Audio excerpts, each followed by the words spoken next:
प्रणाम जय जगन्नाथ मो मातृभाषा चैनल को आपण मानक हार्दिक भाव स्वागत। तो आज आम ओडिया कथा साहित्यर मधुबनर मेयर गल्प संपर्क में संक्षिप्त प्रश्नोत्तर आलोचना करिबा, जहाँकि आमर +3 5th सेमिस्टर द्वादश पत्र चतुर्थ एकक रही अछि। तो जो मैंने आपण मानक चैनल मो मातृभाषा को सब्सक्राइब करना बा प्रथम करी यही चैनल को आसुचंती तो गोटे सब्सक्राइब कर दियंतु एवं पाखरे थिबा बेल आइकन ने ऑल ऑप्शन ने सिलेक्ट कर दियंतु, जहाँ फल मो वीडियो सर्वप्रथमे आपणक पाखरे पहुँची पारिबो। तम पूर्वर ओडिया कथा साहित्यर चतुर्थ एकक देवतार विधाता एवं मांसर बेलाप गल्प संपर्क में मध्य संक्षिप्त प्रश्नोत्तर आलोचना कर सारी। तो जो मैंने देखी ना यही वीडियोर डिस्क्रिप्शन लिस्ट लिंक दे देवी, तो लिंक रे क्लिक करी देखनेबे। तो आज आम मधुबनर मेयर गल्प संपर्क में संक्षिप्त प्रश्नोत्तर आलोचना करिबा। तो चलंतु देखिबा। फर्स्ट क्वेश्चन हेउछि मनोज दास केबे ओ केउठारे जन्मग्रहण करथिले। तो मधुबनर मेयर गल्पर गाल्पिक हेउछंती मनोज दास। तो मनोज दास 1934 मसीहा फेब्रुआरी 27 तारिख रे बालेश्वर जिला भोगराई अंतर्गत शंखारी ग्राम रे जन्मग्रहण करथिले। परवर्ती प्रश्न हेउछि मनोज दासंक पितामातांक नाम कौन थिला। मनोज दासंक पितामातांक नाम मधुसूदन दास और मातांक नाम कादम्बिनी दास।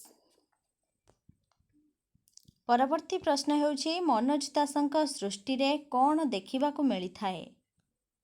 मनोज दासंक सृष्टि रे परंपरा, भारतीय दर्शन, संस्कृति प्रति मोह प्रवृत्ति देखिबाकू मिलिथाए। मनोज दासंक द्वारा लिखित 4 गोटी गल्प पुस्तकर नाम लेख। मनोज दासंक द्वारा लिखित 4 गोटी गल्प पुस्तकर नाम हैला विषकन्यार कहानी, धूम्राभ दिगंत, मनोज पंचविंशति और उपकथा शतक प्रभृति। परवर्ती प्रश्न हेउछि मनोज दासंक द्वारा लिखित 4 गोटी उपन्यासर नाम लेख। मनोज दासंक द्वारा लिखित 4 गोटी उपन्यासर नाम हैला प्रभंजन, तंद्रालोकर प्रहरी, आकाशर इशारा और बुलडोजर्स प्रभृति। मनोज दास केउ आश्रम रे वर्तमान अवस्थान करुछंती। मनोज दास श्रीमा अरविंद आश्रम पंडिचेरी रे अवस्थान करुछंती। परवर्ती प्रश्न हेउछि मधुबनर मेयर गल्पटी केउ भावधारा उपरे पर्यवसित। मधुबनर मेयर गल्पटी मनोजीय कालकल्पना भावधारा उपरे पर्यवसित। मेयर निर्वाचन रे किए पराजय स्वीकार करथिले। मेयर निर्वाचन रे अध्यापक सुदर्शन राय पराजय स्वीकार करथिले। परवर्ती प्रश्न हेउछि मधुबनर मेयरक नाम लेख। मधुबनर मेयरक नाम हेउछि दिव्य सिंह। निज पराजय संपर्क में सुदर्शन रायक मंतव्य कौन थिला। निज पराजय संपर्क में सुदर्शन रायक मंतव्य थिला जे पुत्र ठारे पितार पराजय, शिष्य ठारू गुरुर पराजय, विजयर ही नामांतर मात्र बोली मंतव्य प्रदान करथिले। सुदर्शन राय पौरसभा भाषण देइथिबा समय रे केउ प्रसंग कथा कहिथिले। सहर भितरे गोरु गाईंक उपद्रव प्रसंग उपरे भाषण देइथिले। परवर्ती प्रश्न हेउछि सहर रे किए उपद्रव करुछि बोली सुदर्शन बाबू कहिथिले। सहर रे चोरणी गाईटीए उपद्रव करुछि बोली कहिथिले।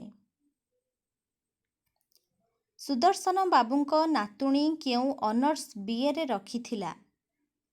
सुदर्शन बाबूंक नातुणी मनस्तत्व ऑनर्स बीए रे रखिथिला।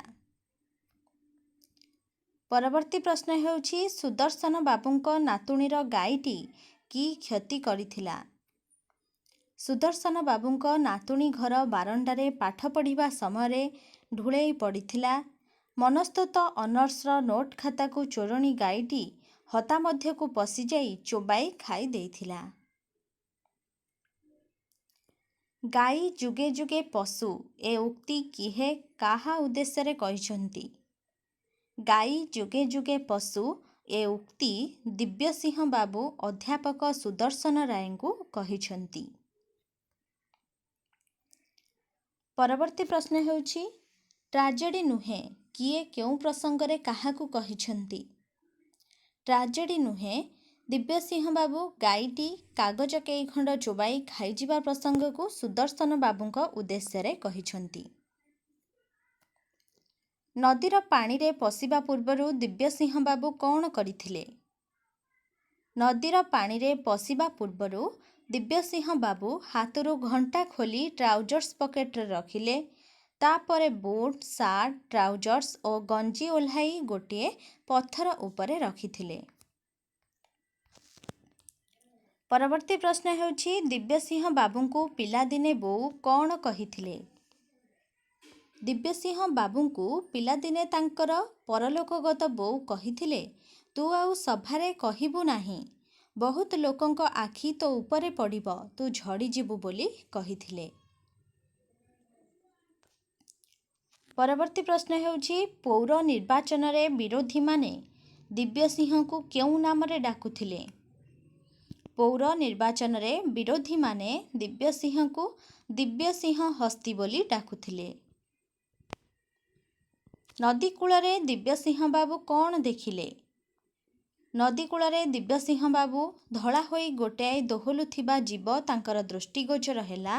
ଚିହ୍ନିବାକୁ ଆଉ ବିଳମ୍ବ ହେଲା ନାହିଁ। ଗୋରୁଟାଏ ଛନକା ପଶିଲା।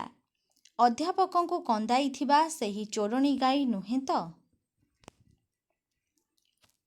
ପରବର୍ତ୍ତୀ ପ୍ରଶ୍ନ ହେଉଛି ପଥର ଉପରେ ଥିବା ଦିବ୍ୟସିଂହ ବାବୁଙ୍କ ବସ୍ତ୍ରକୁ ଗାଈଟି କ'ଣ କରିଥିଲା?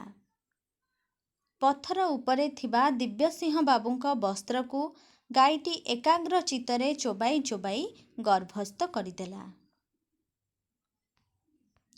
ଦିବ୍ୟସିଂହ ବାବୁଙ୍କ କାର୍ଟିକୁ ନଦୀ ପଠାରେ ଦେଖି କର୍ପୋରେସନର କର୍ମଚାରୀ କ'ଣ କହିଥିଲେ? ଦିବ୍ୟସିଂହ ବାବୁଙ୍କ କାର୍ଟିକୁ ନଦୀ ପଠାରେ ଦେଖି କର୍ପୋରେସନର କର୍ମଚାରୀ କହିଥିଲେ, ସାର୍ ତ ଏମିତି ଗାଡ଼ି ଖୋଲା ପକାଇ କୁଆଡ଼େ ଯିବା ଲୋକ ନୁହନ୍ତି। କଥା କ'ଣ? ମୋତେ କାହିଁକି ସବୁ କଥା ଅସ୍ୱାଭାବିକ ଲାଗୁଛି। ଚାଲିଲେ ସାର୍ଙ୍କ ବସାକୁ। ବୁଦା ପାଖରେ ଝିଅଟିକୁ ଦେଖି ଦିବ୍ୟସିଂହ ବାବୁ କ'ଣ କହିଥିଲେ? ବୁଦା ପାଖରେ ଝିଅଟିକୁ ଦେଖି ଦିବ୍ୟସିଂହ ବାବୁ କହିଥିଲେ, ଝିଅ ମୋର ଲୁଗା ନାହିଁ, ମୋତେ ପିନ୍ଧିବାକୁ କିଛି ଗୋଟାଏ ଦେଇପାରିବୁ? ପରବର୍ତ୍ତୀ ପ୍ରଶ୍ନ ହେଉଛି ଝିଅଟି କ'ଣ କଲା? ଦିବ୍ୟସିଂହ ବାବୁଙ୍କ କଥା ଶୁଣି ହଠାତ୍ ପିନ୍ଧିଥିବା ମଇଳା ଫ୍ରକକୁ ଓହ୍ଲାଇ ଡଙ୍ଗା ଭିତରକୁ ଫିଙ୍ଗିଦେଲା। ଘରକୁ ଫେରିଯାଇ ଝିଅଟି କ'ଣ ଧରି ଆସିଥିଲା? ଘରକୁ ଫେରିଯାଇ ଝିଅଟି ଖଣ୍ଡିଏ ଗାମୁଛା ଧରି ଆସିଥିଲା। ସହରରେ ପହଞ୍ଚିବା ବେଳେ ଦିବ୍ୟସିଂହ ବାବୁ କେଉଁ ପୋଷାକ ପରିଧାନ କରିଥିଲେ?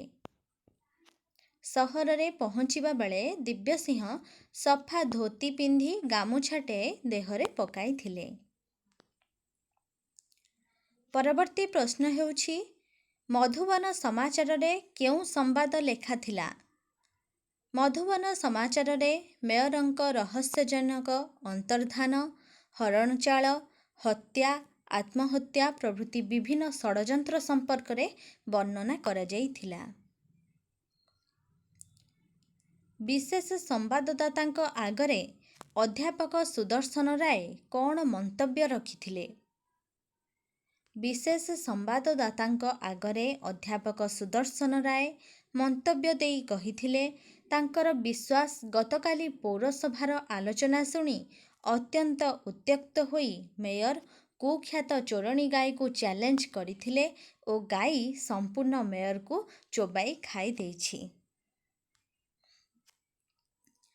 ପରବର୍ତ୍ତୀ ପ୍ରଶ୍ନ ହେଉଛି ଅଧ୍ୟାପକ ସୁଦର୍ଶନ ରାୟ କାନ୍ଦି କାନ୍ଦି କ'ଣ କହିଥିଲେ? ଅଧ୍ୟାପକ ସୁଦର୍ଶନ ରାୟ କାନ୍ଦି କାନ୍ଦି କହିଥିଲେ, ଚୋରଣୀ ଗାଈଟିକୁ ତୁରନ୍ତ ଗିରଫ କରାଯାଉ।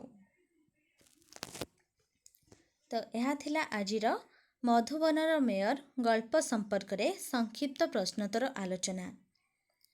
ଆଶା କରୁଛି ଏହା ଆପଣଙ୍କ ପାଇଁ ବହୁତ ଉପାଦେୟ ହେବ। ତ ଭିଡ଼ିଓ ଭଲ ଲାଗିଥିଲେ ଲାଇକ୍ କରିବାକୁ ଆଦୌ ଭୁଲିବେନି ଏବଂ ସାଙ୍ଗମାନଙ୍କୁ ସେୟାର କରିଦେବେ, ଯାହାଫଳରେ ସେମାନେ ମଧ୍ୟ ଉପକୃତ ହୋଇପାରିବେ। ପରବର୍ତ୍ତୀ ସମୟରେ ଆମେ ଏହାର ଦୀର୍ଘ ପ୍ରଶ୍ନୋତ୍ତର ସମ୍ପର୍କରେ ଆଲୋଚନା କରିବା। ତ ରହୁଛି, ସମସ୍ତେ ଭଲରେ ରୁହନ୍ତୁ, ଖୁସିରେ ରୁହନ୍ତୁ। ଧନ୍ୟବାଦ।